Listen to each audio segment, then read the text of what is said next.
Hello there, and welcome to the Cosmic Lullaby Channel. Tonight, we are not drifting into a gentle slumber.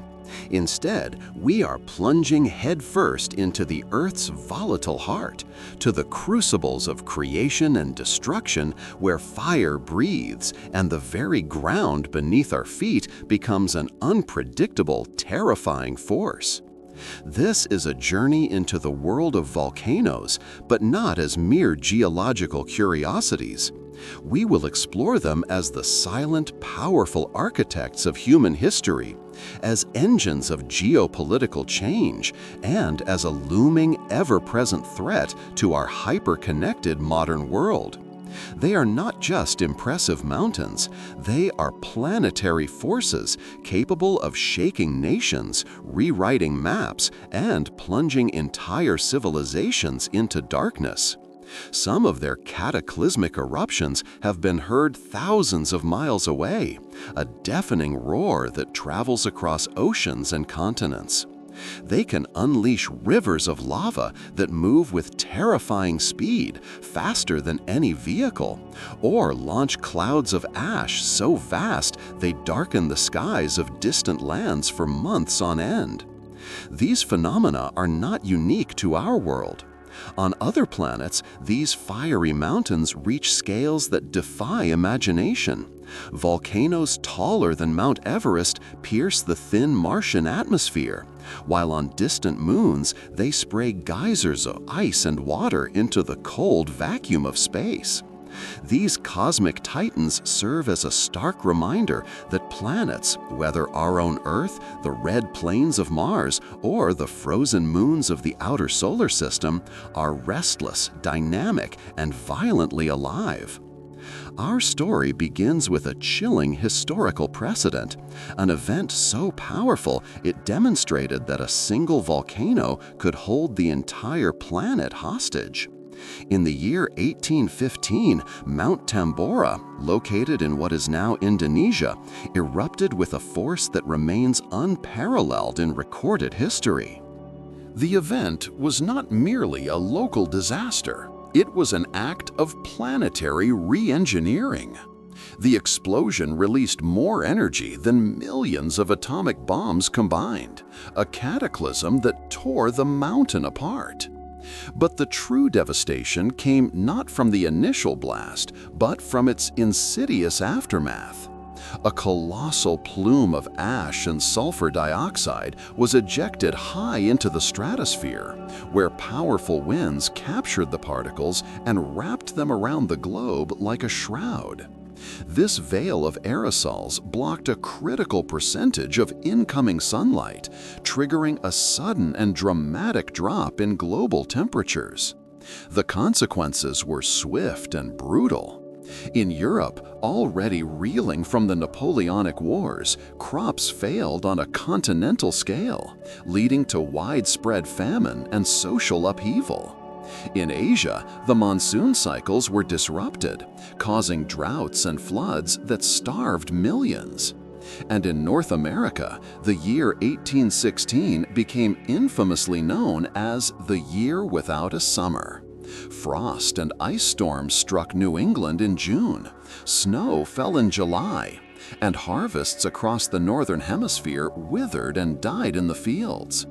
Geostrategists and economic historians now look back at the Tambora event as a terrifying case study in systemic collapse. The eruption didn't just cause a climate anomaly, it triggered a global security crisis. Grain prices skyrocketed, food riots erupted in cities across France and Switzerland, and mass migrations of desperate populations began, destabilizing fragile post-war governments. It was a stark lesson in how a single geological event, occurring thousands of miles away, could ripple through the delicate fabric of human civilization, touching lives and toppling economies far beyond the reach of its fire and ash. Yet, despite its profound impact on human history, the name Tambora is not widely known outside of geological circles, a forgotten titan who starved a world. The Earth would not wait long to demonstrate its power again. Less than 70 years later, in 1883, another Indonesian volcano, Krakatoa, exploded with a sound so immense it is still considered the loudest in recorded history. The blast was heard with perfect clarity over 3,000 miles away, a distance equivalent to traveling from New York to Dublin. For sailors at sea, the sound was mistaken for the cannon fire of a naval battle raging just over the horizon. The sheer acoustic energy shattered the eardrums of people 40 miles from the source. But it was the atmospheric pressure wave that truly revealed the global scale of the event. That invisible ripple of force pulsed outwards, circling the entire planet not once, but 4 distinct times. A ghostly signature dutifully recorded on barometers from London to San Francisco. The eruption triggered colossal tsunamis that reshaped entire coastlines and claimed the lives of tens of thousands. For years following the explosion, the sky itself bore the mark of Krakatoa. Sunsets turned a lurid blood red as the lingering stratospheric ash scattered the sunlight. Artists in Europe, like Edvard Munch, painted these strange apocalyptic horizons without realizing they were capturing the lingering atmospheric signature of a volcano that had torn itself apart on the other side of the world. Krakatoa was a global media event, one of the first to be reported in near real time via the newly laid telegraph cables. The world learned, with a mixture of awe and terror, that a single volcanic eruption could reach into every corner of the planet, not just with sound and waves, but with an atmospheric fingerprint that painted the sky for all of humanity to see. A shared, planetary experience of nature's terrifying power. These historical cataclysms serve as a grim prologue, a warning written in the annals of history. They prove that volcanoes are not local disasters. They are planetary forces with the demonstrated capacity to alter climate, disrupt economies, and reshape the course of human events on a global scale. While the global impacts of Tambora and Krakatoa serve as a chilling reminder of the planet's interconnectedness, the most immediate and terrifying threat from a volcano is often far more intimate. It is not the slow-acting poison of a stratospheric ash cloud, but the sudden, violent erasure of everything in its path. Geologists and emergency planners refer to a hierarchy of volcanic hazards, and at the very top of that list is a phenomenon so destructive it borders on the unbelievable: the pyroclastic flow. This is not lava. It is not merely an ash cloud.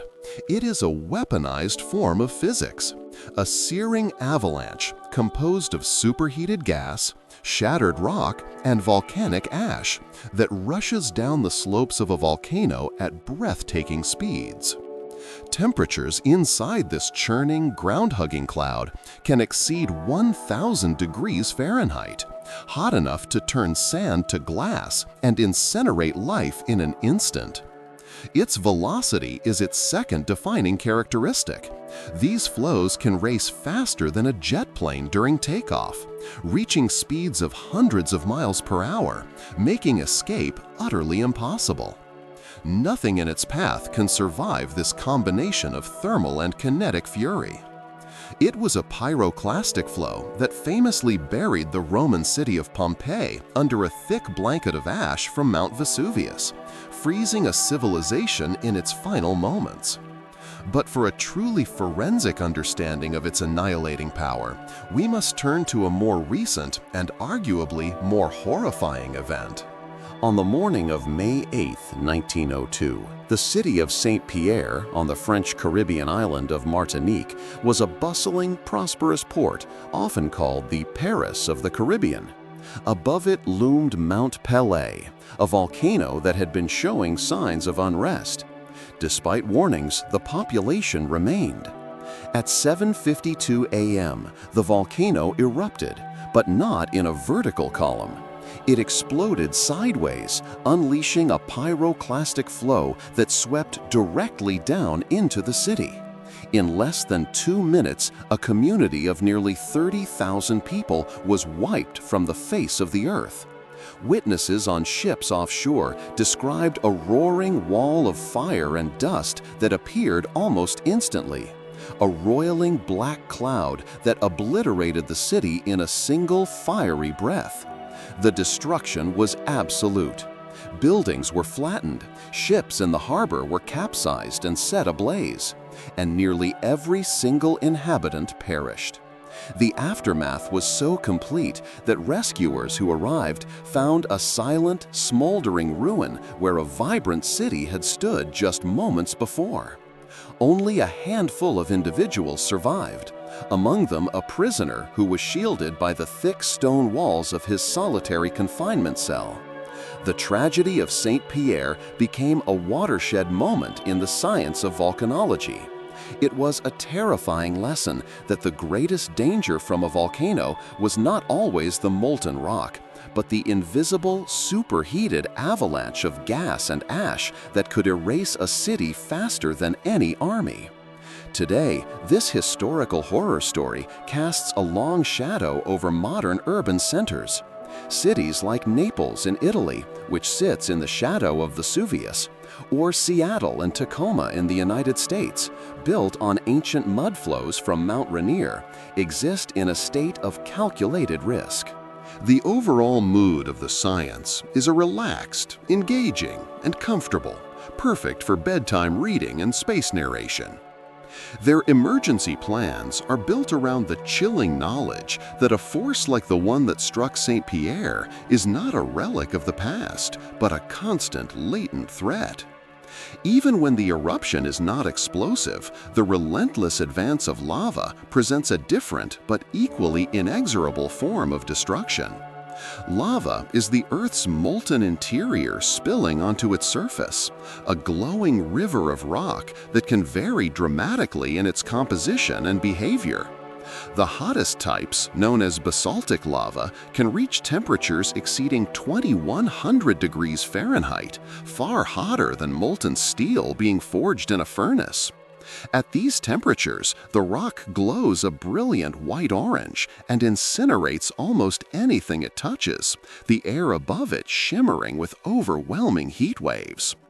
While some lava is fluid and fast-moving, other types are cooler, thicker, and creep forward in a slow, glowing front that can advance for weeks, months, or even years. This slower pace is deceptive. It does not diminish its destructive power. It is a siege engine of nature. While it rarely moves fast enough to endanger a person directly, it is utterly unstoppable, burying entire towns under a river of fire. In 2018, the world watched as the Kilauea volcano in Hawaii erupted, sending fissures of lava through residential neighborhoods.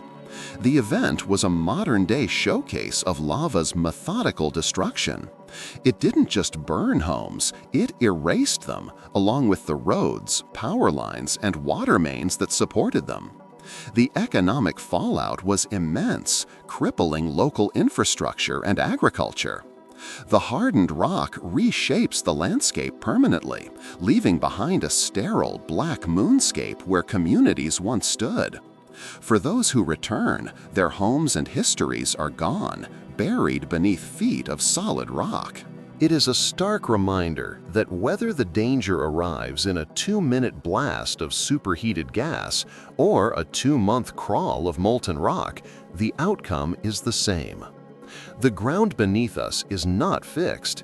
It is a furnace, burning silently until it chooses to rise and reclaim the surface.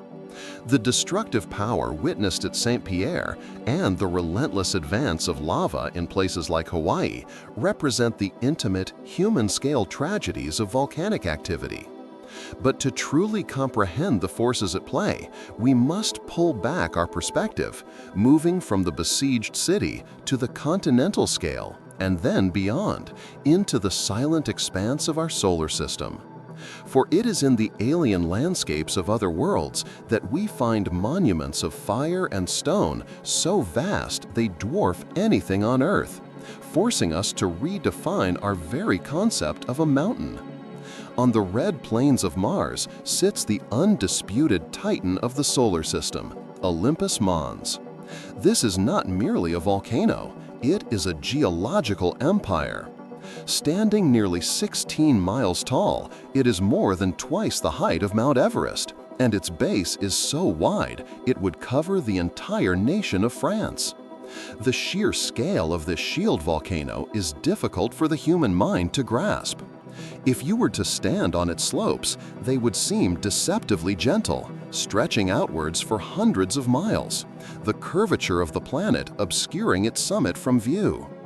Its base is ringed by towering cliffs, escarpments taller than any on our own world, and its summit is crowned not with a simple crater, but with a complex caldera the size of a small country. The question of how such a monster could form reveals a fundamental difference between the geological destinies of Earth and Mars.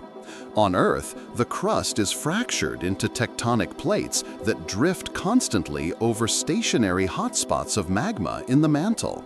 This movement creates chains of volcanoes, like the Hawaiian Islands, where each new island is formed as the plate inches over the hotspot, preventing any single volcano from growing indefinitely. Mars, however, lacks this dynamic plate tectonic system. Its crust is static. For hundreds of millions of years, as the red planet's interior churned with activity, a single colossal plume of magma punched through the crust in the same location, endlessly piling eruption upon eruption, layer upon layer. The result was Olympus Mons, a monument to geological persistence. Today, it stands silent, a relic of a time when Mars was a far more geologically active world, its fires likely extinguished for eons. Yet, for the future of humanity, its significance is only growing.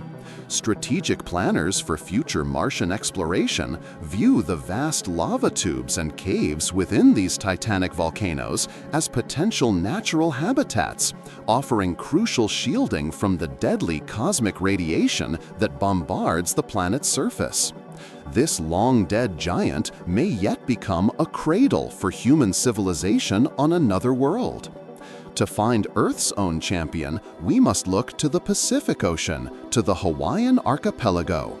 Here, the volcano Mauna Loa stands as the largest active volcano on our planet. While its summit does not reach the atmospheric heights of Everest, its true scale is hidden beneath the waves. Measured from its base on the deep ocean floor, Mauna Loa rises more than 33,000 feet, making it technically the world's tallest mountain. It is a mass of such staggering proportions that it physically deforms the planet. The overall weight of the volcano presses the Pacific Plate downward, creating a vast, shallow depression in the Earth's crust in a process known as isostatic adjustment. This mountain is not merely sitting on the world, it is actively reshaping the world beneath it with its immense gravity. Covering more than half of the big island of Hawaii, Mauna Loa is a constant, living presence, a reminder that the ground underfoot is not fixed but is bending under the weight of a mountain made of fire. But unlike the cataclysmic personalities of Pele or Tambora, these giants often display a different character. Their power is not always in sudden, explosive rage, but in slow, relentless creation. Yet not all volcanoes are defined by monstrous scale or apocalyptic fury. Some possess a character that is almost rhythmic, a steady pulse of fire that has become a feature of the landscape for millennia. Off the coast of Italy, on a small island, the volcano Stromboli has been erupting with such remarkable consistency that it has been nicknamed the Lighthouse of the Mediterranean. For at least 2,000 years, it has produced small, regular eruptions, with fountains of glowing lava spurting into the air every few minutes, showering its slopes with incandescent rock. This constant fiery breath once served as a navigational beacon for ancient sailors navigating the dark waters of the Tyrrhenian Sea. The eruptions are minor compared to the cataclysms of Krakatoa, but their sheer persistence is a geological marvel. To stand on the island at night is to watch the planet breathe fire, a steady, predictable rhythm that has been a part of the entirety of recorded human history in the region. The overall mood of volcanoes, accustomed to its glowing exhalations, their lives interwoven with a volcano that is not a looming threat, but a constant fiery companion. From the silent, continent-sized behemoths of Mars to the steadily pulsing beacons of the Mediterranean, each volcano offers a unique window into the mechanics and personality of its world. They show us that the forces below can manifest as sudden assassins, as patient builders of worlds, or as eternal rhythmic flames. The character of a volcano, be it a colossal giant, a steady beacon, or a sudden killer, often distracts from its most profound and insidious power, the ability to project influence across vast distances long after the fire has cooled and the ash has settled. The deadliest weapon in a volcano's arsenal is not always its explosive force, but its capacity to manipulate the very systems that sustain human life, from the climate that feeds us to the technology that connects us. The 1815 eruption of Mount Tambora was the ultimate demonstration of this long-range lethality. While tens of thousands perished in the immediate vicinity of the blast, the true death toll, numbering in the millions, was a result of its secondary effect, one of the most devastating famines in modern history. The vast cloud of sulfurous aerosols that enveloped the globe triggered a volcanic winter, shortening growing seasons and causing catastrophic crop failures across the entire northern hemisphere. In Switzerland, desperate families were reduced to boiling grass and roots to survive. In China's Yunnan province, the failure of the rice paddies led to a brutal famine that depopulated entire regions. In New England, the year without a summer saw snow fall in June and frost destroy harvests repeatedly, plunging the young American Republic into an economic crisis. This was not merely a humanitarian disaster. It was a catalyst for geopolitical instability.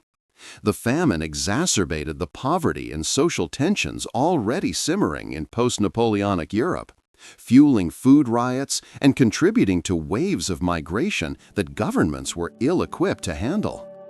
The writers and artists of the time, like Lord Byron and Mary Shelley, trapped in a cold, bleak summer in Switzerland, channeled the gloom and despair into their work, giving birth to literary masterpieces born from a volcano's climatic interference.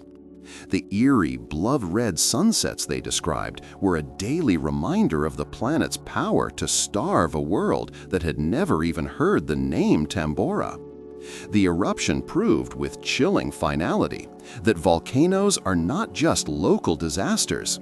They are planetary forces capable of waging a silent, atmospheric war on global agriculture and stability. Nearly 2 centuries later, in 2010, a different kind of global system faced a volcanic assault. Iceland's Eyjafjallajökull erupted in a manner that would have been considered modest by historical standards.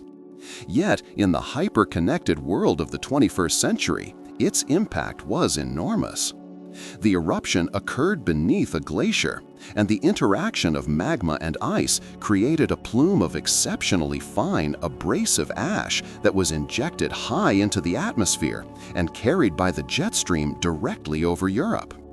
This ash, composed of microscopic shards of glass and rock, is a mortal enemy of modern aviation, capable of sandblasting cockpit windows and, more critically, melting inside jet engines, causing them to fail. The response was unprecedented. For days, airspace across Europe was shut down, grounding over 100,000 flights and stranding millions of passengers in the largest disruption to air travel since World War II. The overall cost ran into the billions of dollars, but the true revelation was the vulnerability of our just-in-time global economy. The shutdown severed critical supply chains, halting the delivery of everything from perishable foods to vital medical isotopes and high-tech components. It was a modern famine, not of food, but of mobility and commerce. A stark reminder that our sophisticated global infrastructure is still subject to the whims of a single, remote eruption. Yet even amidst this capacity for widespread disruption and destruction, the same volcanic forces demonstrate a profound power of creation. In the chaos of an eruption, entirely new land can be born from the sea. In 1963, an eruption off the coast of Iceland gave birth to the island of Surtsey, a pristine volcanic landscape where scientists have been able to watch life slowly take hold on sterile rock. More recently, in 2013, an eruption near Japan created a new island that eventually fused with the existing island of Nishinoshima, expanding sovereign territory with each new flow of lava. This act of geological creation is more than just a scientific curiosity. In an age of contested maritime boundaries, the birth of a new island carries immediate geopolitical weight, capable of extending a nation's exclusive economic zone and altering strategic maps.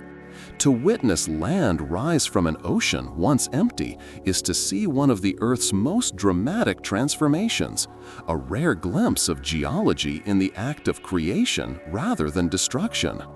It is the ultimate paradox of volcanic power. The same internal fire that can starve continents and ground civilizations is also the force that builds our world. A constant reminder that our planet is not a static stage, but a dynamic and ever-changing entity, perpetually remaking itself from below. Beyond the grand, planet-altering impacts of climate change and the brute force destruction of pyroclastic flows, the volcanic process gives birth to a suite of phenomena so strange and spectacular they seem to belong to another world. These are the rare, often beautiful byproducts of Earth's inner fire, each a testament to the complex physics and chemistry at play in an eruption. One of the most awe-inspiring of these is volcanic lightning. When a volcano erupts, it ejects a turbulent column of ash and rock fragments into the sky. Inside this chaotic plume, particles collide and rub against each other, generating enormous amounts of static electricity, much like in a terrestrial thunderstorm. The result is a storm inside a storm, a terrifying and beautiful display of lightning bolts flashing deep within the billowing ash. This isn't a mere spectacle, it's a vital diagnostic tool.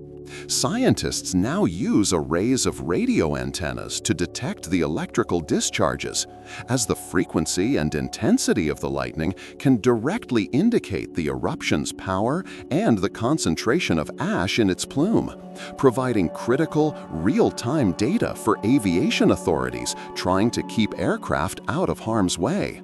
For those witnessing it from the ground, the sight is unforgettable. A storm made of fire, where the Earth's fury is not just hot and violent, but lit with its own sudden electric rage. When the eruption subsides and the lava cools, it can leave behind materials of both exquisite beauty and unparalleled utility. When molten rock cools almost instantaneously, with no time for crystals to form, it solidifies into a volcanic glass called obsidian. This smooth, jet-black stone, sometimes with a faint rainbow sheen, was prized by ancient civilizations. Humans discovered that obsidian could be fractured to create an edge sharper than any metal.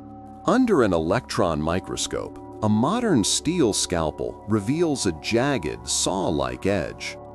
An obsidian blade, however, is nearly perfect at the molecular level, creating the sharpest cutting tool known to nature. For this reason, it was a resource of immense strategic importance in the ancient world.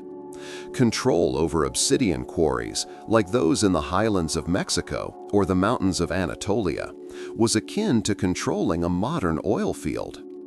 Archaeologists can now trace the chemical fingerprint of obsidian artifacts back to their source volcano, mapping the vast trade networks and power structures of empires like the Aztecs and Mayans. This frozen fire was not just a tool, it was a cornerstone of ancient economies, a material born of volcanic chaos that enabled the rise of complex civilizations. The creative power of volcanoes also extends to the oceans.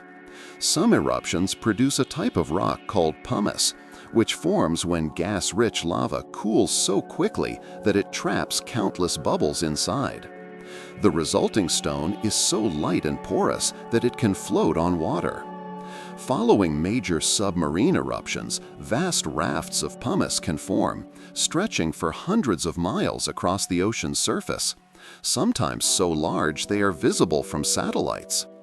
These floating fields of rock drift with the currents for months or even years, and in doing so, they can become biological arcs. They serve as floating ecosystems, carrying corals, seeds, and small marine organisms across vast oceanic distances. This phenomenon is a key mechanism in island biogeography, helping to explain how life colonizes remote, newly formed volcanic islands like Surtsey. It is one of the few times something born of fire takes to the sea, a testament to the strange and unexpected ways in which volcanism can foster and spread life. The overall mesmerizing and direct connection to the planet's interior is the lava lake.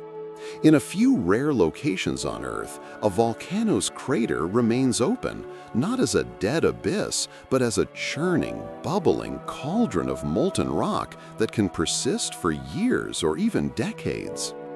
These are open windows into the Earth's mantle, with only a handful existing today, most famously at Mount Nyiragongo in the Democratic Republic of Congo, Urta Ale in Ethiopia, and Kilauea in Hawaii. At night, their glow can be seen for miles, casting an otherworldly light on the surrounding landscape as the fiery surface cracks and shifts. But this beauty is profoundly dangerous. Mount Nyiragongo, in particular, represents a terrifying intersection of geology and geopolitics. Its lava is unusually fluid and low in silica, allowing it to move at speeds of up to 60 miles per hour. The lava lake sits precariously above the densely populated city of Goma, in a region already destabilized by decades of conflict.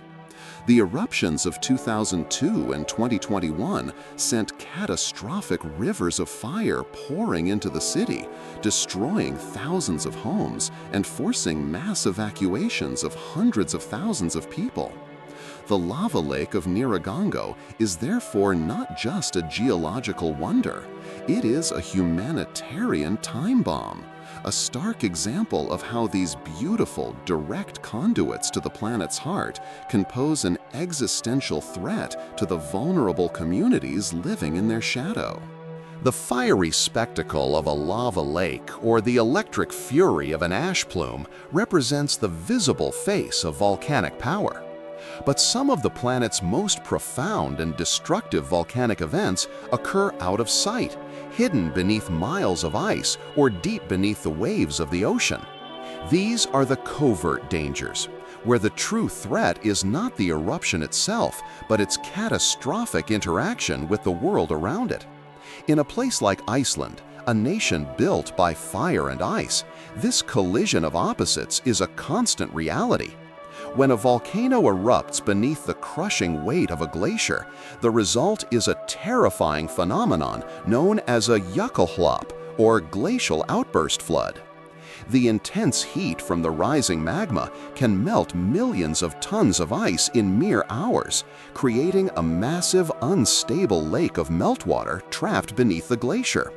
Eventually, this water bursts out from under the ice in a sudden, violent torrent, a river that can form in an instant and rush across the landscape with the force of a tsunami.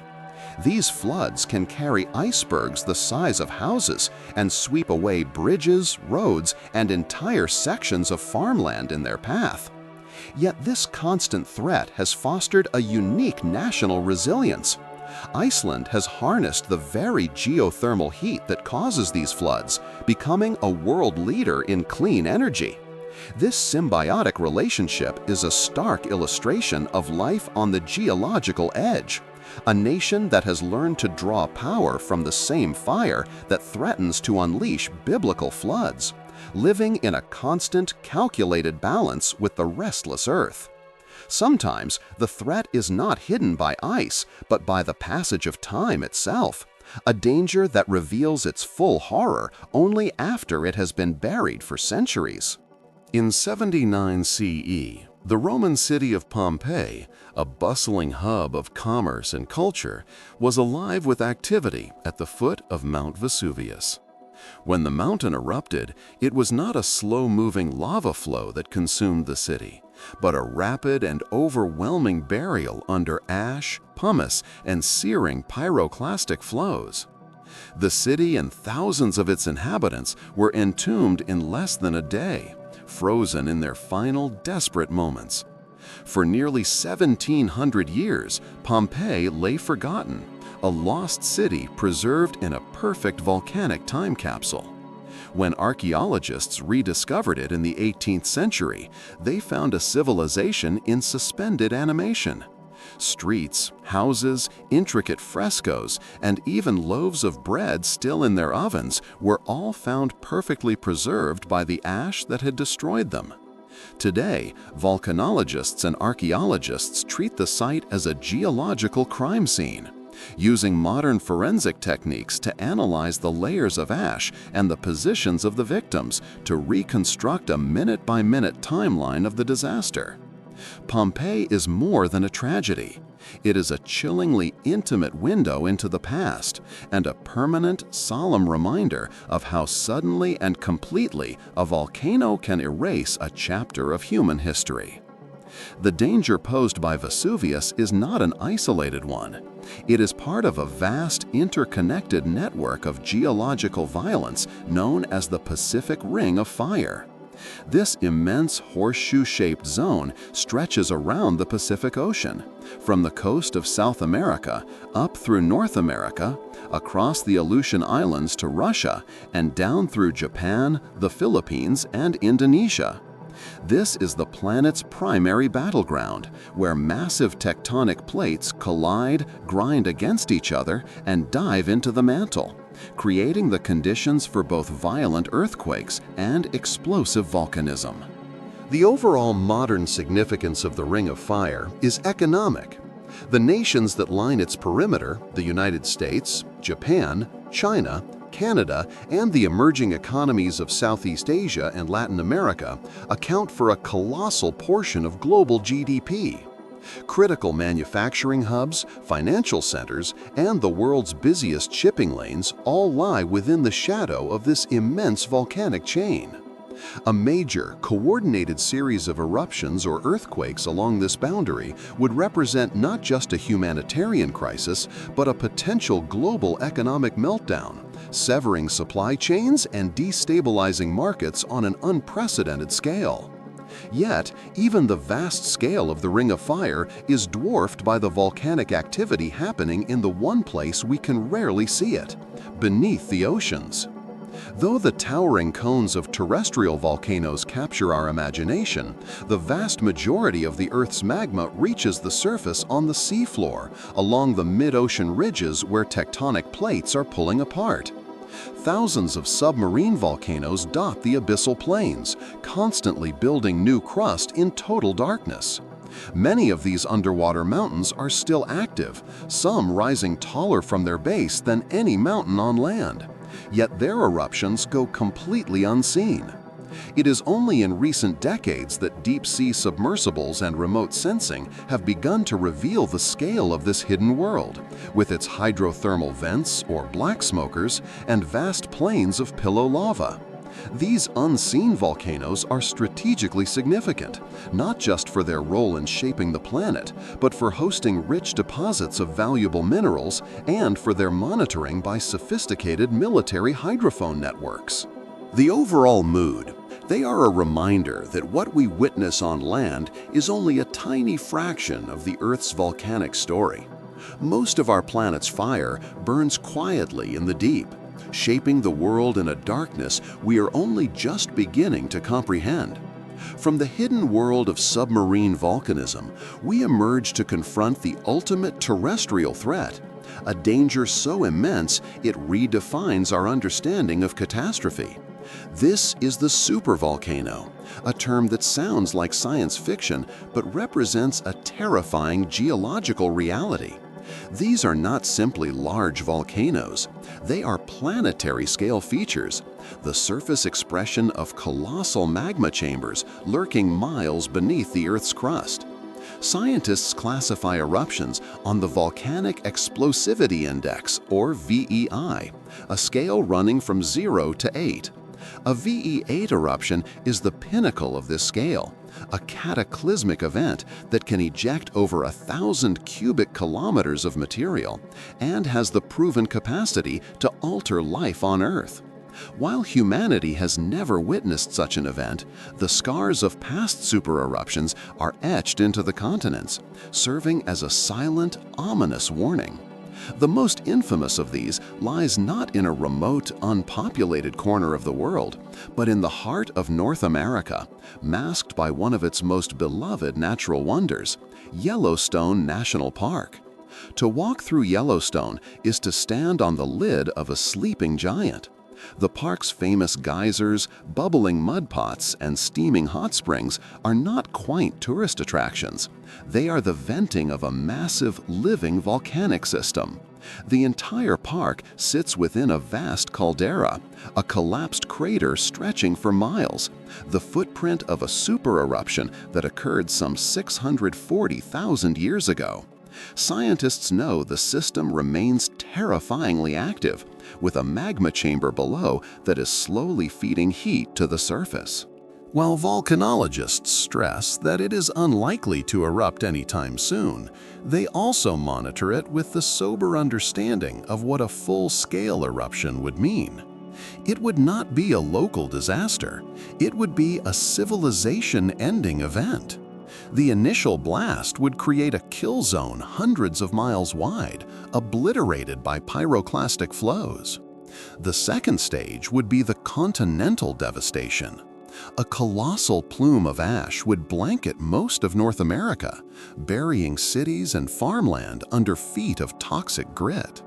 The sheer weight of the ash would collapse buildings, the power grid would fail, transportation would grind to a halt, and the breadbasket of the world would be transformed into a sterile desert.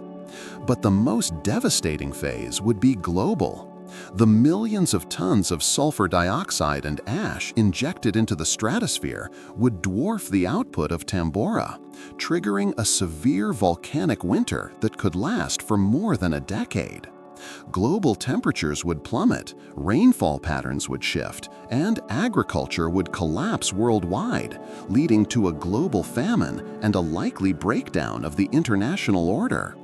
This is the nature of a supereruption, a low-probability, high-consequence event that represents an existential threat. It is a danger too vast to fully prepare for, yet too catastrophic to ignore, a permanent variable in the equation of human survival. The sheer scale of such an event is almost impossible to comprehend, but the Earth provides clues to the forces involved. In southern Oregon, the serene beauty of Crater Lake offers a glimpse into the process of caldera formation. The lake now fills a deep basin created roughly 7,700 years ago when the volcano Mount Mazama erupted with such force that its magma chamber was completely emptied. The overall mood of planetary violence, from the planetary winter of a super-eruption to the instant annihilation of a pyroclastic flow, it is easy to view volcanoes as agents of pure destruction, fundamentally hostile to life. Yet the story is far more complex. In the days and hours leading up to an eruption, a strange and subtle communication often takes place, a dialogue between the deep earth and the living world that science is only just beginning to understand. Long before seismographs register the first definitive tremors, animals seem to know that something is wrong. There are countless accounts from villages near volcanoes telling of dogs barking inconsolably, birds abandoning their nests in mass flight, and cattle refusing to enter their barns, all hours or even days before the first explosion. Scientists documenting the eruptions of Mount St. Helens and Mount Etna recorded unusual patterns of animal behavior well before the main events began. In one of the most striking examples, snakes have been observed fleeing their dens on volcanic slopes in the middle of winter, an act that goes against all their survival instincts. The overall mechanism remains a subject of research. It is believed that these creatures, with senses honed by millennia of evolution, are detecting subtle changes that are imperceptible to humans. The faintest vibrations in the earth, shifts in the geomagnetic field, or the release of subterranean gases we cannot smell. Their instincts serve as a primal, living early warning system, a reminder that the planet speaks in a language of tremors and sense that we have long since forgotten how to interpret. This deep, instinctual connection between life and the volcano hints at a more profound and paradoxical relationship. The fundamental question that hangs over every city and farm built in the shadow of a volcano is why? Why do millions of people choose to live directly on the slopes of these active, dangerous mountains? The answer is a Faustian bargain, a trade-off between existential risk and unparalleled reward. When volcanic rock weathers over centuries, it breaks down into some of the most fertile soil on the planet. This soil, known as andesol, is packed with essential minerals like phosphorus, potassium, and iron, creating an agricultural paradise where crops thrive. The lush rice paddies of Indonesia, the world-renowned coffee plantations of Central America, and the ancient vineyards of Italy all owe their richness to the very volcanoes that loom over them. For much of human history, and for many communities today, this is not a choice but a necessity. The volcanic land is the only land that can reliably support dense populations, creating a powerful cycle of dependency that has drawn civilizations to these dangerous locations for millennia. This relationship is written into the very foundations of human history. Many of the great ancient civilizations thrived in volcanic regions. The overall mood flourished around the fertile lands of Vesuvius and Etna, while the Mayan cities of Central America were built in a landscape dominated by volcanic peaks. They reaped the benefits, using the rich soil for abundant harvests and quarrying volcanic stone for their monuments and obsidian for their sharpest tools and weapons. But they also lived with the ever-present threat of annihilation, a threat that sometimes became a reality, burying cities and forcing the migration of entire peoples. In response, these cultures did not just see the mountains as geological features, they saw them as gods. Volcanoes were woven into their cosmology, deified as powerful spirits or ancestors, Pele in Polynesia, or the mountain gods of the Andes. This act of worship was a form of risk management, an attempt to understand, appease, and live in balance with a force of terrifying and unpredictable power. This ancient paradox continues today.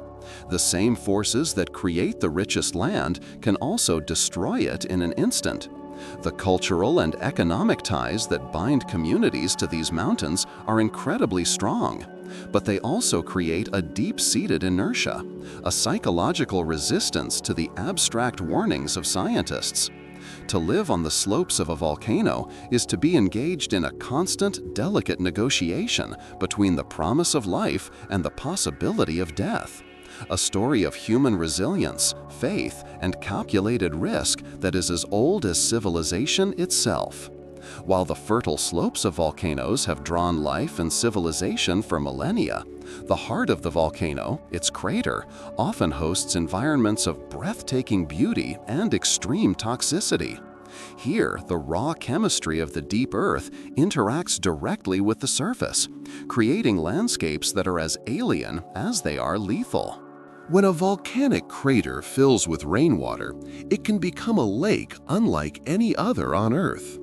The water becomes a potent chemical soup, saturated with minerals and gases seeping from below. This can turn the lake into a palette of otherworldly colors, from a milky turquoise blue to a blood red, all depending on the concentration of dissolved volcanic minerals. But this beauty is a mask for a profound danger. These lakes are often highly acidic, sometimes as corrosive as battery acid, capable of dissolving metal. At the Kawah Ijen volcano in Indonesia, the crater is filled with a kilometer-wide lake of turquoise acid, the largest of its kind in the world. The gases bubbling up through the water are deadly to inhale, yet this hostile environment is also the site of a unique and dangerous spectacle. Here, high-pressure sulfuric gases escape from vents and ignite, burning with an eerie electric blue flame that is visible at night. This blue fire is not lava, but the combustion of pure sulfur, creating surreal rivers of glowing blue light.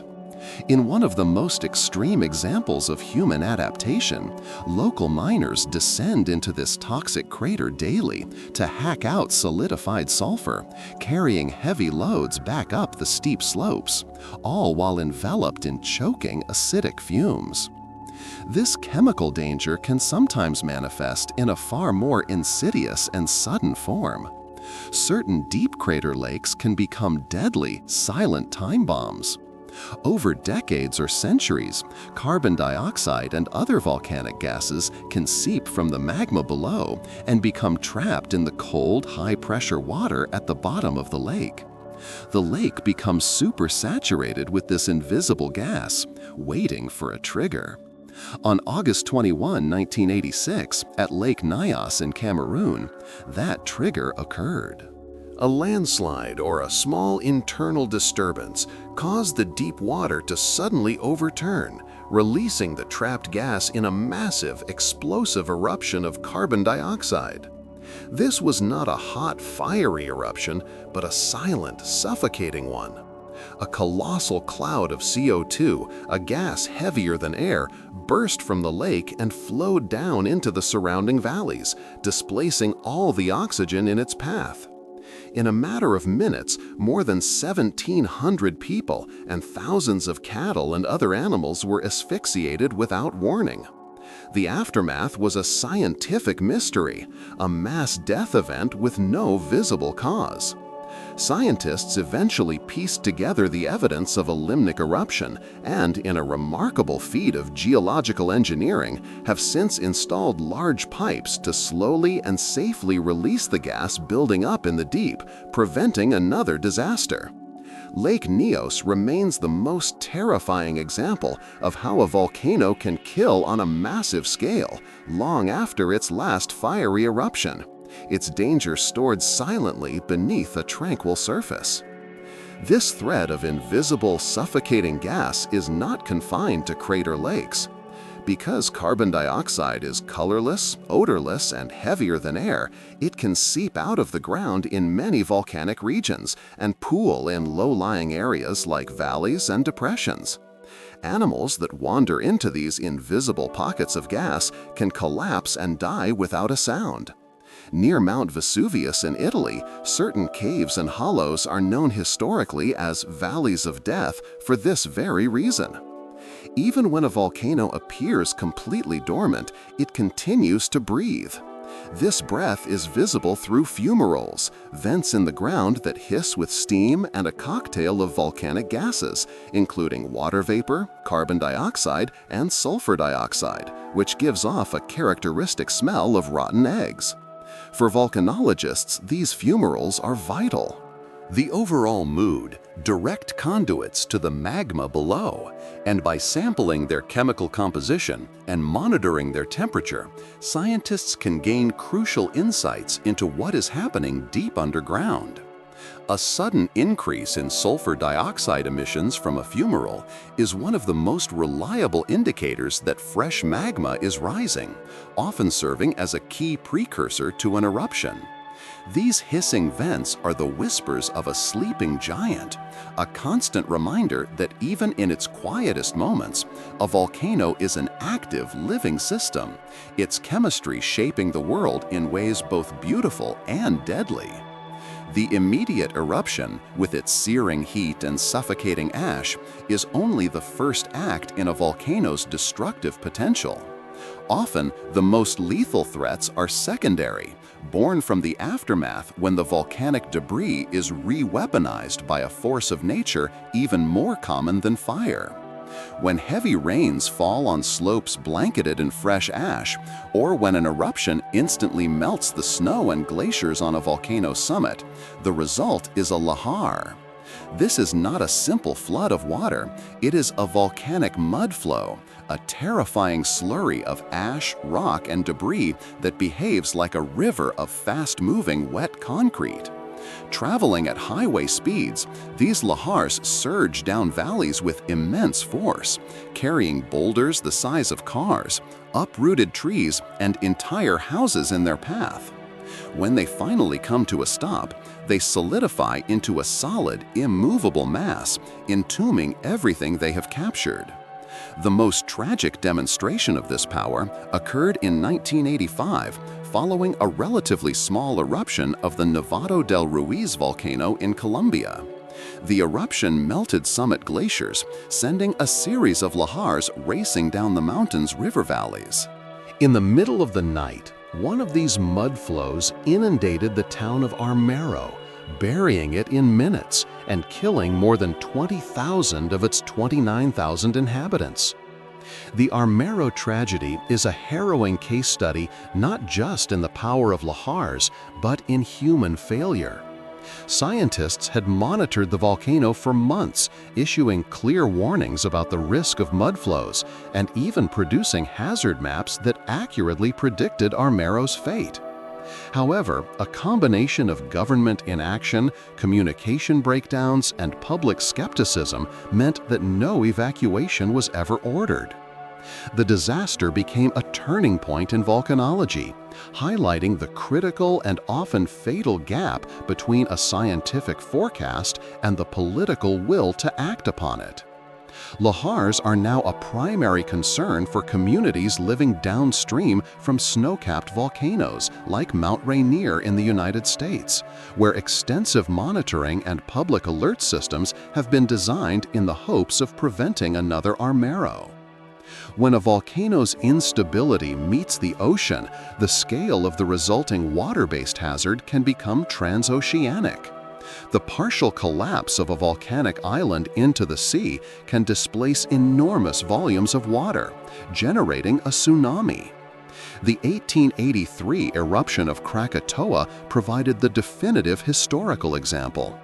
The volcano's collapse created a series of waves, some reportedly over 100 feet tall, that devastated the coastlines of Java and Sumatra and killed tens of thousands of people.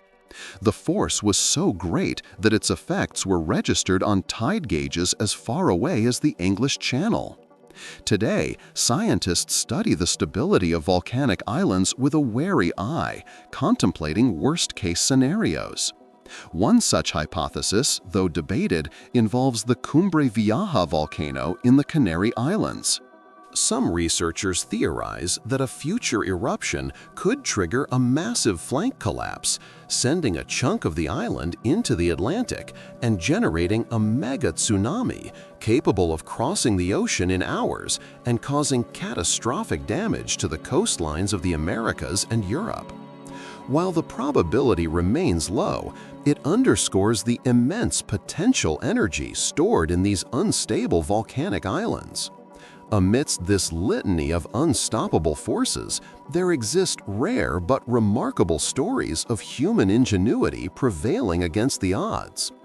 While nothing can stop a pyroclastic flow or a lahar, the slow, relentless advance of a lava flow has, on at least one occasion, been successfully challenged. In 1973, on the Icelandic island of Hawaii, a fissure eruption sent a massive lava flow crawling directly towards the town's vital fishing harbor, the economic lifeblood of the community. In a desperate, unprecedented effort, emergency crews and volunteers waged a 5-month battle against the lava. They laid miles of pipes and, using powerful pumps, sprayed millions of tons of cold seawater directly onto the advancing flow. The goal was to cool and solidify the lava's edge, creating a solid barrier that would steer the rest of the flow away from the harbor entrance. Against all expectations, the strategy worked. The harbor was saved. The event remains a legendary testament to human resilience, a rare instance where we did not simply run from the volcano, but stood our ground and, through a combination of science and sheer determination, managed to redirect its course. It is a singular story of success in the otherwise overwhelming narrative of volcanic power. In the face of these immense and varied threats, from the silent suffocation of gas to the continental fury of a lahar, humanity's most effective defense has not been to fight, but to listen. The overall modern era of volcanology is a high-stakes detective story, a constant effort to decipher the subtle clues and languages of a restless planet. Scientists who study volcanoes are called volcanologists, and their work is a dangerous, interdisciplinary fusion of geology, chemistry, and physics. They are tasked with the monumental challenge of forecasting one of nature's most powerful and unpredictable events, often risking their lives on the slopes of active craters to gather the data that can mean the difference between life and death for the communities below. While the science is far from perfect, the progress has been dramatic, and its greatest success story serves as a testament to the power of human ingenuity in the face of geological terror. In 1991, Mount Pinatubo in the Philippines, a volcano that had been dormant for 5 centuries, began to stir. What followed was a masterclass in eruption forecasting that saved tens of thousands of lives. The first language a waking volcano speaks is the language of shaking. Deep beneath the ground, rising magma fractures rock, generating swarms of small earthquakes. Volcanologists use a network of seismographs to listen for these tremors. At Pinatubo, a Filipino-American scientific team detected a steady increase in seismic activity, the first definitive sign that the volcano's long slumber was ending. They watched for telltale patterns, a steady vibration called harmonic tremor, which can indicate fluids moving through conduits, and a shallowing of the earthquake epicenters, a critical clue that magma was forcing its way towards the surface. But seismic data alone is rarely enough to trigger a mass evacuation. The second and often most crucial piece of the puzzle is the volcano's breath, its gas emissions. As magma ascends and pressure drops, dissolved gases like sulfur dioxide, SO2, escape. A natural male narrator with a warm, friendly tone. The overall mood should be relaxed, engaging, and comfortable, perfect for bedtime reading and space narration. The overall tempo should be around 0.80. A sharp, sustained SO2 is a classic smoking gun indicator that fresh, gas-rich magma has arrived near the surface. Using aircraft equipped with specialized gas sensors, the Pinatubo team detected a massive spike in sulfur dioxide emissions, confirming their worst fears. The volcano was not just stirring, it was preparing for a colossal eruption. With these two converging lines of evidence, scientists began to read a third set of signals: the physical deformation of the mountain itself. From orbit, satellites can now use a technique called INSAR, or radar interferometry, to measure centimeter-scale changes in the ground's height, revealing if a magma chamber below is inflating like a balloon. In 1991, aerial reconnaissance and ground surveys at Pinatubo showed that the volcano's summit was beginning to swell. The evidence was now overwhelming. The volcano was shaking, it was breathing heavily, and it was bulging at the seams. Armed with this data, the scientists faced their most difficult challenge: convincing skeptical authorities and a local population to evacuate on a massive scale. Their persistent, clear communication of the risks led to the evacuation of tens of thousands of people from the surrounding areas just before the eruption. On June 15th, Pinatubo unleashed the second largest volcanic eruption of the 20th century, a cataclysmic blast that sent a column of ash 25 miles into the sky and unleashed devastating pyroclastic flows. The eruption was a global event, its aerosols cooling the entire planet for several years. But on the ground, a potential tragedy of immense proportions had been averted. Today, the toolkit of the volcanologist has expanded. Drones now fly into craters too dangerous for humans, collecting gas samples directly from vents and using thermal cameras to map the growth of lava domes. This technology allows scientists to gather critical data with far less personal risk. From the deep rumbles picked up by seismographs to the chemical whispers detected by gas sensors and the silent swelling seen from space, these tools allow us to read the pulse of the planet. The story of Pinatubo is the ultimate proof of concept. While we can never hope to control these titanic forces, modern science has given us the ability to listen to their warnings, transforming a once mysterious and terrifying force into a readable, if still profoundly dangerous adversary. The overall merely an inward-looking exercise, it is also our primary training ground for exploring the cosmos. Volcanic landscapes on our own planet serve as natural, high-fidelity analogs for the alien terrains of other worlds. Long before humanity set foot on the moon, Apollo astronauts walked the vast, blocky lava fields of Hawaii and the cinder cones of Arizona. Here, they learned the fundamental grammar of planetary geology, practicing how to identify different types of volcanic rock, how to navigate in a landscape devoid of familiar landmarks, and how to select the most scientifically valuable samples, skills that would prove essential on the moon's basaltic plains. Today, this practice continues. Modern astronaut crews still make pilgrimages to these terrestrial spacescapes in places like Iceland and Spain to rehearse rover operations and test new equipment, learning to read the story written in volcanic stone before they attempt to read it on Mars. From orbit, the connection becomes even more direct. Astronauts aboard the International Space Station and a fleet of weather satellites have captured stunning, real-time footage of eruptions on Earth. They have watched towering umbrella clouds bloom in minutes, their shock waves rippling through the atmosphere in perfect circles, and seen vast ash plumes punch into the stratosphere before being sheared by high-altitude winds. This orbital perspective turns our planet's geology into a laboratory, allowing us to witness the raw power that has shaped not just our world, but every rocky world in our solar system.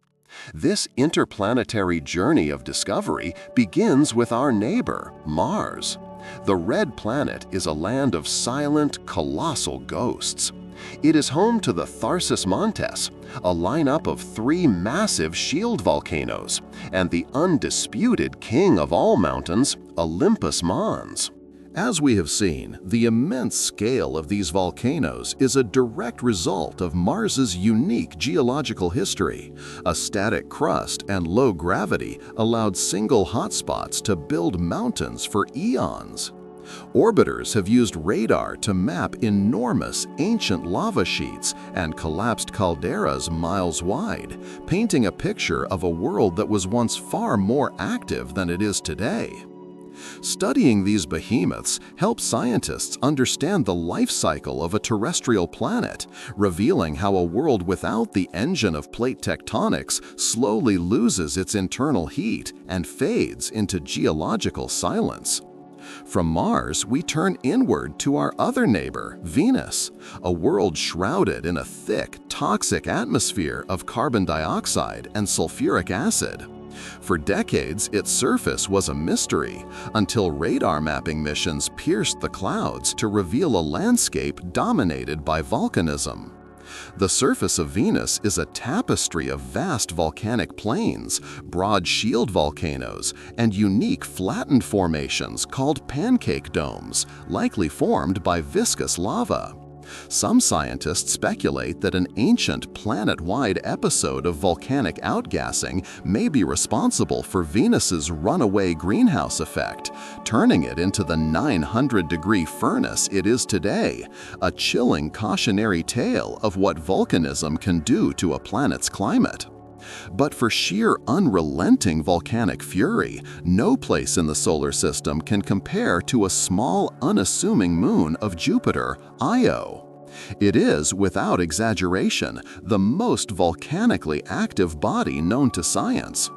Io's spectacular activity is not powered by the primordial heat of its formation, but by an external force, gravity.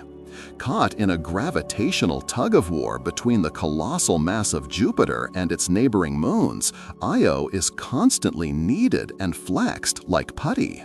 This relentless tidal friction generates immense heat in its interior, fueling non-stop volcanism on a scale that dwarfs anything on Earth.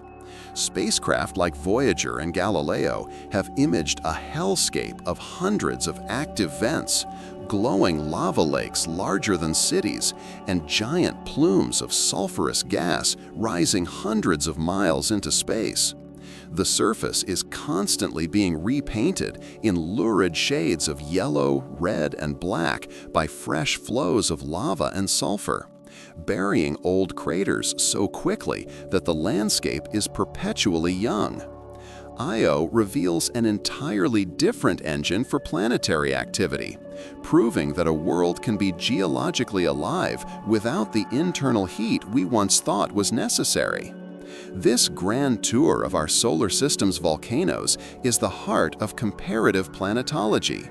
By studying the silent giants of Mars, the hothouse plains of Venus, and the tidal inferno of Io, we gain a profound new context for understanding the forces that have shaped and continue to shape our own unique living world.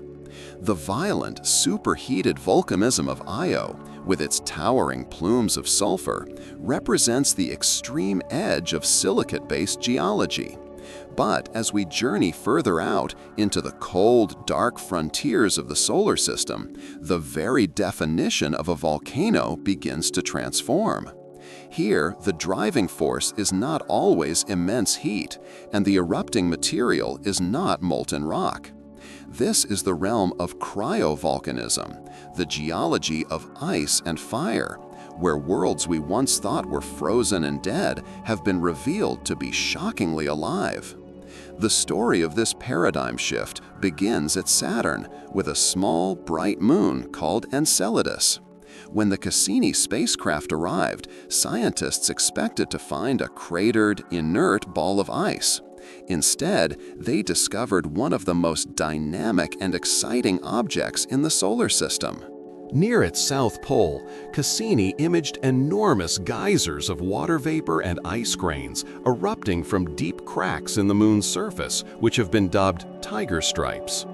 These plumes were venting continuously into space, feeding Saturn's faint E-ring and proving that the Moon was geologically active. But the most stunning discovery came when Cassini flew directly through these plumes to sample their composition. What it found revolutionized our search for life in the universe. The plumes contained not just water ice, but also salts, silica dust, and a cocktail of complex organic molecules. This was the smoking gun. The salts indicated the water was coming from a vast liquid saltwater ocean sloshing beneath the icy shell.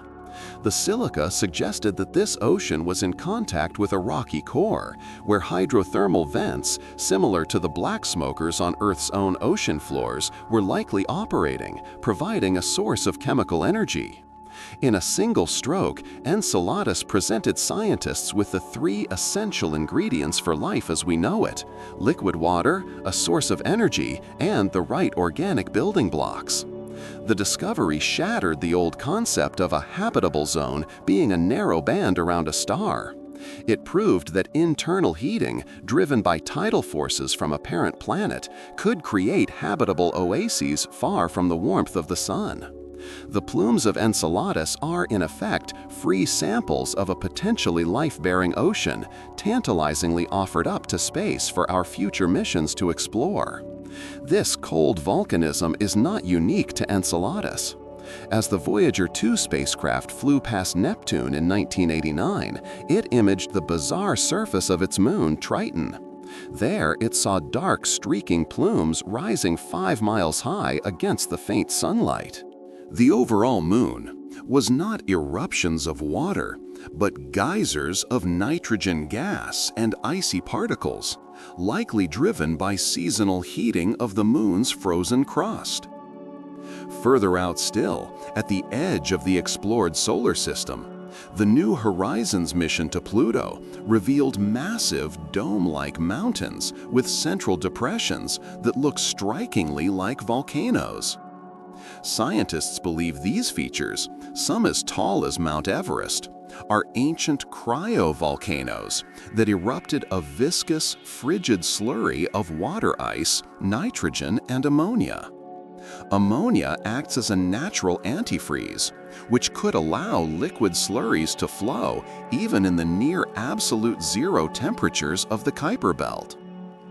These discoveries have expanded our definition of geology. A volcano is simply a process by which a planet's interior material is expelled onto its surface. On Earth, that material is molten silicate rock.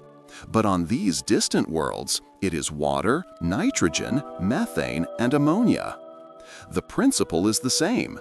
Internal pressure builds, the crust cracks, and the world vents. The search for extraterrestrial life is now inextricably linked to the search for these exotic volcanic systems. They are the beacons of activity in the cold darkness, the places where energy and chemistry meet liquid solvents, creating the most promising habitats we know of beyond our own world. Our cosmic journey from the frozen geysers of Triton to the tidal inferno of Io brings us back to Earth with a profound new understanding. Volcanism is not merely a geological process of destruction and creation. It is a fundamental engine of planetary evolution, the primary mechanism by which a world writes its own destiny into its sky and its oceans. Billions of years ago, the early Earth was a hostile, molten world. Its first atmosphere was thin and toxic. It was the planet's own relentless volcanism that made it habitable. For eons, volcanoes exhaled the contents of the planet's interior, releasing vast quantities of water vapor that would condense to form the oceans, and pumping out the nitrogen and carbon dioxide that would build our atmosphere. This is the breath of a planet.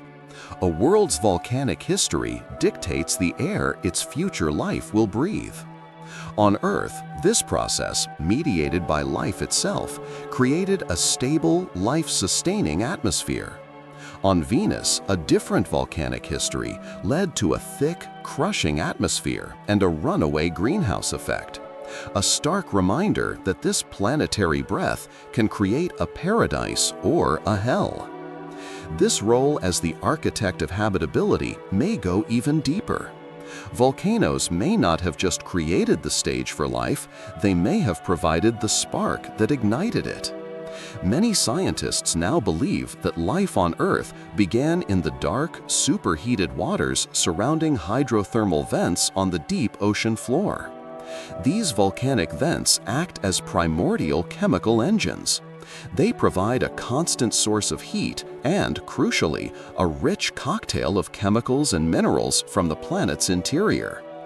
This combination of energy and raw materials in a contained, dynamic environment may have been the perfect crucible for geochemistry to make the leap to biochemistry, catalyzing the reactions that formed the first amino acids and, eventually, the first self-replicating organisms. If this is true, then the connection between fire and life is the most profound truth of our origin. That in the scalding, toxic breath of an undersea volcano, the first flicker of life on this planet began. The evidence for this deep connection is not just theoretical. It is alive and thriving today in Earth's own shadow biosphere. When scientists first discovered hydrothermal vents on the seafloor in 1977, they found ecosystems teeming with alien-like creatures. Giant tube worms, ghostly white crabs, and vast beds of clams, all surviving in total darkness and under crushing pressure. This life was not powered by sunlight, but by chemosynthesis. Bacteria were converting the toxic, sulfur-rich chemicals from the vents into energy, forming the base of an entirely new food web. This discovery fundamentally altered our understanding of biology. It proved that life was not a fragile phenomenon clinging to the sunlit surface, but a tenacious and adaptable force that could thrive on the raw chemical energy of the planet itself. Further research has revealed that this deep, hot biosphere extends far into the Earth's crust, with microbial communities, or extremophiles, living in hot rocks miles below the surface, potentially representing a total biomass greater than all surface life combined. This is a hidden world, powered entirely by the Earth's volcanic heat. These creatures are a living echo of our most ancient origins and our best blueprint for what life might look like elsewhere. The search for life on Mars is now focused on its ancient volcanic regions, where hot springs may have once harbored microbes. And the hope for finding life on Enceladus or Europa is pinned on the hypothesis that similar hydrothermal vents are currently operating on their dark ocean floors. From the building of atmospheres to the sparking of biology, the story of volcanoes is inseparable from the story of life. They are the planet's pulse, the constant, powerful heartbeat that proves our world is not a static rock, but a profoundly dynamic and living system. Beyond the profound influence of volcanoes on the physical and biological evolution of our planet, they also possess a deep and unsettling power over the human senses and psyche. They are agents of a terrible and sublime aesthetic, capable of creating spectacles of light, sound, and form that have haunted and inspired humanity for eons. After a massive eruption, the planet itself can become a canvas. Fine ash and sulfur aerosols injected high into the stratosphere act as a global filter for sunlight. As the sun's rays pass through this volcanic veil, the light is scattered, creating sunsets of an impossible fiery brilliance. Following the 1883 eruption of Krakatoa, skies across the entire world glowed with a blood-red intensity so vivid that fire engines were reportedly called out in some American cities by people who mistook the glow for a local blaze. For months, the heavens were painted in apocalyptic colors. This phenomenon left a deep cultural fingerprint. There is a compelling theory that the lurid, swirling red and orange sky in Edvard Munch's iconic painting, The Scream, was not a product of pure psychological turmoil, but a realistic depiction of the Krakatoa sunsets as they would have appeared over Norway. In this sense, a volcanic eruption in Indonesia reached across the globe to influence one of the most powerful artistic expressions of modern anxiety. The same eruption produced a sensory assault of a different kind, the loudest sound in recorded history. The explosion of Krakatoa was not merely heard, it was a physical event that broke the boundary between hearing and feeling. For sailors on ships 40 miles away, the pressure wave was a concussive blast that ruptured their eardrums. The sound traveled an astonishing 3,000 miles, registered as a distant booming cannonade in places as far-flung as Australia and the island of Rodrigues near Mauritius. But it was the silent pressure wave that circled the globe, a ripple of pure force that barometers registered multiple times as it passed and repassed. To imagine a single noise created by the Earth that is not just heard across continents, but is physically measured as it wraps around the planet, is to comprehend a level of energy that defies human scale. It was the sound of a world tearing itself apart. Even after the eruption is over and the sounds have faded, the volcano leaves behind a strange and permanent architecture, landscapes carved by fire. When a river of surface lava flows, its outer crust can cool and harden while the molten rock inside continues to rush forward. Once the flow drains away, it leaves behind a hollow subterranean passage known as a lava tube. These can be vast, cathedral-like caves stretching for miles, their walls still showing the rippled, frozen patterns of the flowing rock that formed them. They are the secret corridors of the volcanic world, a hidden architecture that planetary scientists believe could one day serve as radiation-shielded habitats for the first human colonists on Mars. On the surface, a different kind of structure can form. When lava is too thick and viscous to flow far, it piles up around its vent, slowly building a steep-sided mound called a lava dome. Their growth can be deceptively gentle, swelling almost imperceptibly over weeks or months like dough rising. But this slow construction masks an inherent instability. Trapped gases can build to a critical pressure within the dome until it catastrophically collapses, triggering some of the most violent pyroclastic flows. The dome at Mount St. Helens, which has grown and collapsed multiple times since its 1980 eruption, is a perfect example of this tense geological drama, the slow, patient building of a mountain that is also a ticking time bomb. Finally, there is the aesthetic of the aftermath. When a volcano blankets a region in a thick layer of ash, it can create a landscape of profound and haunting desolation. The vibrant greens of forests and fields are erased, replaced by a monochrome world of gray. These ash deserts are like moonscapes on Earth, silent, alien, and nearly lifeless. The weight of the ash smothers plants and collapses buildings, and its fine, gritty texture gets into everything. But in this destruction, there is a stark, minimalist beauty. The winds carve the ash into soft dunes and ridges, and the silence is absolute.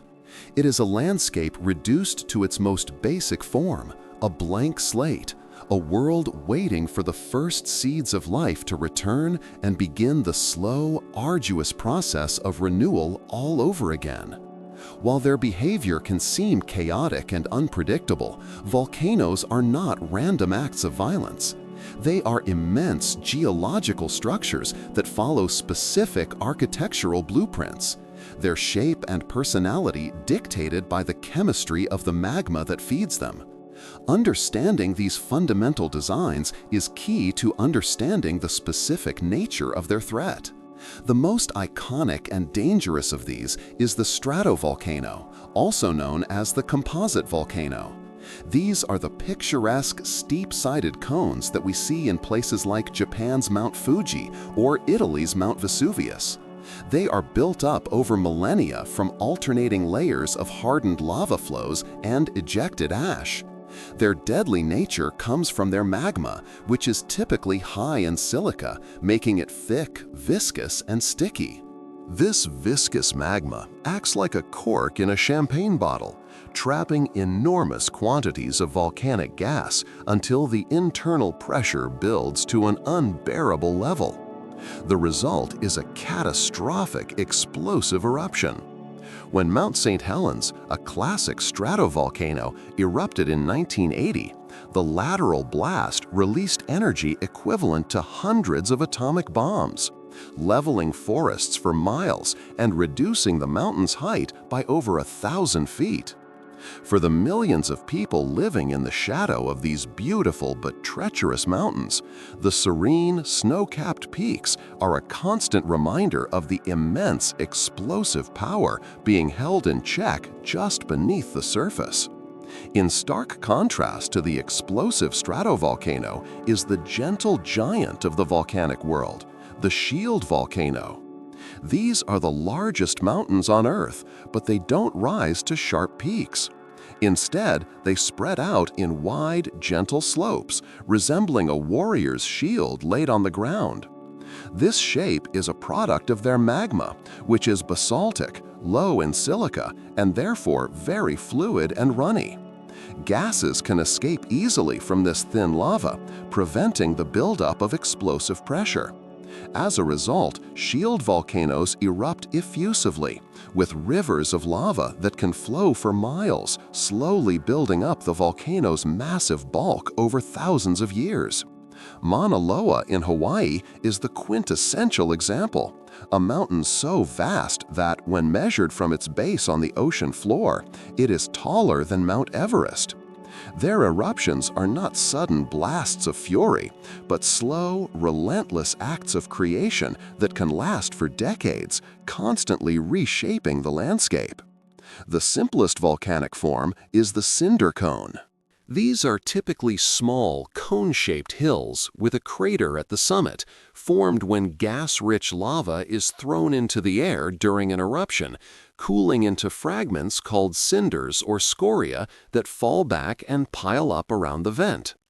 Some cinder cones form in a single, short-lived eruptive episode and can appear almost overnight.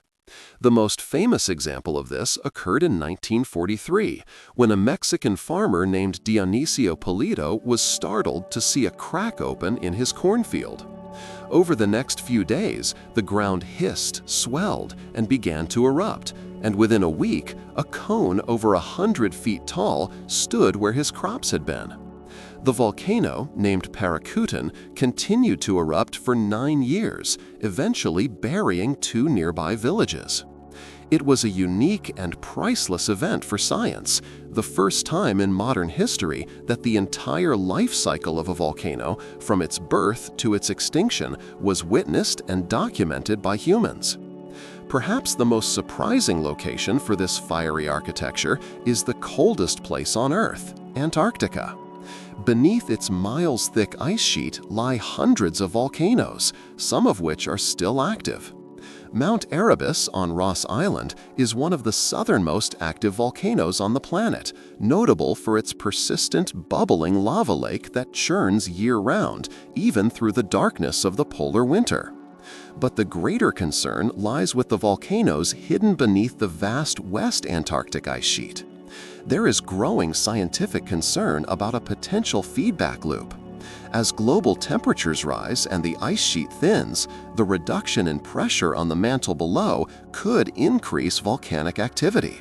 A natural male narrator with a warm, friendly tone. Speak at a moderate, conversational pace, fluid and easy to follow, like a light science podcast. Keep your voice clear and coherent, with a gentle intonation that is both intelligent and soothing. Use pauses when necessary. The overall mood should be relaxed, engaging, and comfortable, perfect for bedtime reading and space narration. The tempo should be around 0.80. A major subglacial eruption could, in turn, melt vast quantities of ice from below, lubricating the base of the glaciers and accelerating their flow into the ocean, with potentially significant consequences for global sea levels. It is a stark reminder that even in the most remote and frozen corners of the globe, the deep heat of the planet is still at work, its hidden fire inextricably linked to the future of our changing climate. From the explosive stratovolcanoes of the Ring of Fire to the patient, colossal shields of Mars and the frozen, exotic cryovolcanoes of the outer solar system, a single unifying truth emerges. Volcanism is the primary engine of planetary change. We think of our continents and mountains as symbols of permanence, but they are merely transient features on the surface of a restless world. With every eruption, the Earth proves that its surface is in a constant state of flux. New rock is forged, new islands rise from the sea, and old landscapes are buried and reborn. Volcanoes are the architects of geography. They have sculpted some of the planet's most dramatic landscapes, redrawn coastlines in a matter of days, and, over the vast expanse of deep time, built the very ground beneath our feet. For humanity, this is the ultimate paradox. The same process that enriches our soil and powers our cities with geothermal heat is the one that can erase our history in an instant. This dual nature, both creative and destructive, is the defining characteristic of our relationship with the planet's inner fire. We have seen how the stolen summer of Tambora plunged the world into famine, how the 2-minute fury of Mount Pelée annihilated a city, and how the silent, suffocating gas from Lake Nyos brought death to the valleys. We have witnessed the terrifying power of lahars that move like concrete rivers and stood in awe of the scars left by supervolcanoes, cataclysms with the power to reset the course of life on Earth. Yet this is only half of the story.